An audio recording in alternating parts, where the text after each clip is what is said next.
یاره ملګرو د نن نه دوه ورځې مخکې ما یوه ویډیو کلې وه چې موږ به 3 کسان ودرو صحیح شوله الیکشن ته 2 د چارمنګ نه عبدالخیم او اسرائیل او یو زه به په خپله باندې ودرېږم نو ډېرو خلکو ویل دا تا څنګه خبره کړې ګوره موږ ته دې سړي انتهایي ډېر اسانه کړله صحیح شوله دا زموږ د باجوړ تېر شوی ایمینې او صحیح ده او بله ورځ یې په خپلو خبرو کې دا ویل چې ما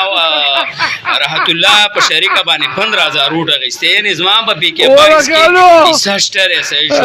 او بلې پکې دا خبره مو کړه ویلو خان دې په سوري باندې تړه صحیح شوله چې زه ویل کوم ځای غواړم په هغه باندې به کار کوي سرباز بدنه دوړې خلاصې کې صحیح شوه سمراني ولې استئ او بیا خواته کسانو ته لاسونه هم بړقه یاره عجیبه خلک یې استئ نو خبرې اسانه کړې ده موږ به 3 کسان ودرېږو صحیح شوله یو د پي کې 21 نه او 2 د پي کې 22 نه صحیح شوه نو یو کس به بیا په شریک باندې مینې جوړ کو ځکه چې دا همالته انتهایي ډېر اسانه کړه ته پته نشته دی چې اوس شریکې کاتې هم پکې راووتې ای خدای هم